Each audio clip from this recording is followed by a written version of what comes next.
Halo semuanya, perkenalkan saya Kevin Sarai, S1 Farmasi Universitas Kadar Bangsa Palembang. Di kesempatan kali ini, saya akan mempresentasikan apa itu suspensi. Jadi, apa itu suspensi? Saya mengambil definisi suspensi dari Farmakopeia Indonesia Volume 4 tahun 1995, halaman 17. Menyebutkan suspensi adalah sediaan cair yang mengandung partikel padat tidak larut yang terdispersi dalam fase cair. Selanjutnya, sediaan yang digolongkan sebagai suspensi adalah 1. Suspensi oral adalah sediaan cair mengandung partikel padat yang terdispersi dalam pembuat cair dengan bahan pengaroma yang sesuai dan ditunjukkan untuk penggunaan oral. 2. Suspensi topikal adalah sediaan cair mengandung partikel padat yang terdispersi dalam pembawa cair yang ditunjukkan untuk penggunaan kulit. Beberapa suspensi yang diberi etiket sebagai lotion termasuk dalam kategori ini.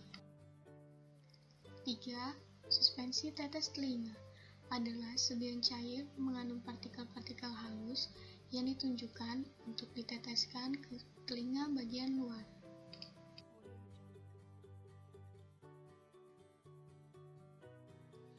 Yang keempat, suspensi optalmik adalah sediaan cair steril yang mengandung partikel-partikel yang terdispersi dalam cairan pembawa untuk pemakaian pada mata.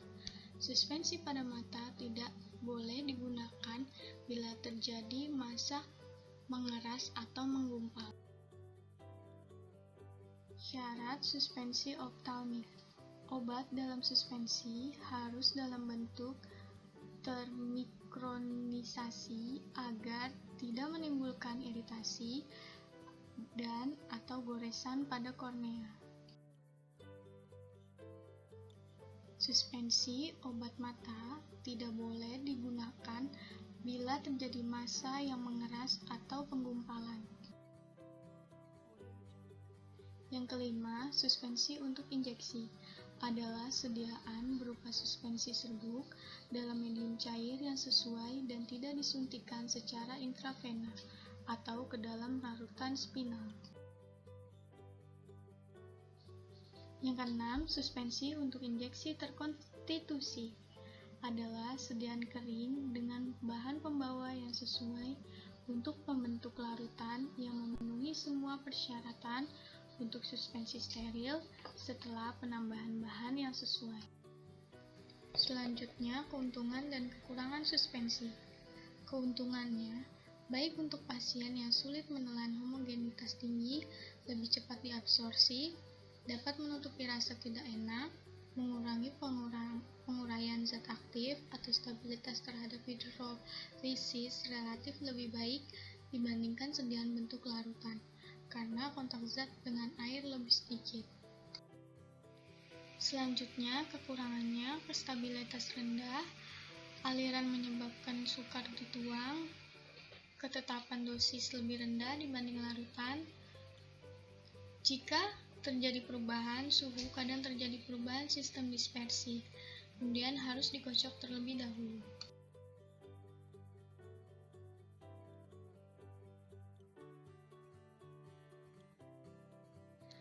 Adapun persyaratan suspensi. 1. Suspensi tidak boleh diinjeksikan secara intratekal. 2. Suspensi yang ada dinyatakan untuk digunakan dengan cara tertentu harus mengandung zat antimikroba. 3. Suspensi harus dikocok sebelum digunakan. 4. Jika dikocok harus segera terdispersi kembali. 5. Suspensi harus disimpan dalam wadah tertutup rapat. 6. Zat terdispersi harus halus dan tidak boleh mengendap. 7. Dapat mengandung zat tambahan untuk menjamin stabilitas suspensi. 8. Kekentalan suspensi tidak boleh terlalu tinggi agar sediaan mudah dikocok dan dituang. 9. Karakteristik suspensi harus sedemikian rupa sehingga ukuran partikel dari suspensoid tetap agak konstan untuk yang lama pada penyimpanan.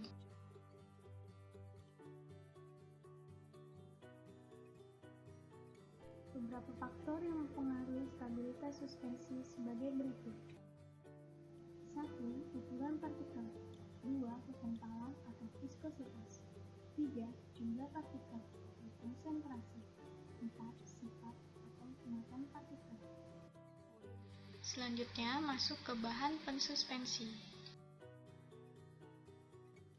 Bahan pensuspensi dapat dikelompokkan menjadi dua, yaitu bahan pensuspensi dari alam. Jenis gom sering disebut gom atau hidrokolit. Gom dapat larut atau mengembang atau mengikat air sehingga campuran tersebut membentuk mucilago atau lendir yang dapat menambah viskositas dan stabilitas suspensi. 2. Suspensi agent dari alam bukan gom, biasa disebut tanah liat.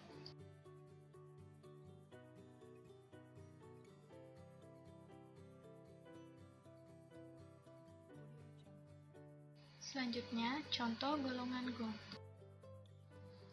1. Akasia atau Pulvis bumi arabici didapat sebagai eksudan tanaman akasia sp dengan kadar kekentalannya 35%. 2. Chondrus diperoleh dari tanaman Chondrus tripus atau Hygarthina mammillaria. Contoh golongan gom yang ketiga, Tragacan, merupakan eksudat dari tanaman Astragalus gumnifera. Mucilago Tragacan baik sebagai stabilisator suspensi saja, tetapi bukan sebagai emulgator. Yang keempat, algin, diperoleh dari beberapa spesies ganggang laut. Dalam perdagangan terdapat dalam bentuk garam, yakni natrium alginat. Kadar yang dipakai sebagai suspending agent umumnya 1-2%. Selanjutnya, contoh bukan gom. 1. Bentonit, 2. hektorit, 3. vegum. Metode pembuatan suspensi. Metode dispersi, dengan cara menambahkan serbuk bahan obat ke dalam mucilago yang telah terbentuk kemudian baru diencerkan. Metode praesipitasi, zat yang hendak didispersi dilarutkan dahulu dalam pelarut organik yang hendak dicampur dengan air. Sistem pembentukan suspensi. Sistem flokulasi. Dalam sistem flokulasi, partikel terflokulasi terikat lemah, cepat mengendap, dan pada penyimpanan tidak terjadi kek dan mudah tersuspensi kembali. Sistem deflokulasi. Dalam sistem deflokulasi, partikel deflokulasi mengendap dan akhirnya membentuk sedimen, di mana terjadi agregasi, akhirnya terbentuk kek yang keras dan sulit tersuspensi kembali. Secara umum, sifat-sifat dari partikel flokulasi dan deflokulasi sebagai berikut. Sifat-sifat deflokulasi. 1. Partikel suspensi dalam keadaan terpisah satu dengan yang lain. 2. Sedimentasi yang terjadi lambat, masing-masing partikel mengendap terpisah dan ukuran partikel adalah minimal. 3. Sedimen terbentuk lambat. 4. Akhirnya sedimen akan membentuk kek yang keras dan sukar terdispersi lagi. 5. Wujud suspensi menyenangkan karena zat tersuspensi dalam waktu relatif lama. Terlihat bahwa ada endapan dan cairan atas berkabut. Sifat-sifat flokulasi. 1. Partikel merupakan agregat yang bebas. 2. Sedimen terjadi cepat. 3. Sedimen terbentuk cepat. 4. Sedimen tidak membentuk kek yang keras dan padat dan mudah terdispersi kembali seperti semula. 5. Wujud suspensi kurang menyenangkan, sebab sedimentasi terjadi cepat dan di atasnya terjadi daerah cairan yang jernih dan nyata. Selanjutnya, alasan penggunaan suspensi dalam farmasi. 1. Zat berkhasiat tidak larut dalam air. 2. Zat berkhasiat tidak enak atau pahit. 3. Mengurangi proses penguraian zat aktif dalam air. 4. Kontak zat padat dengan medium dispersi dipersingkat. 5. Memperpanjang pelepasan obat menggunakan pembawa minyak.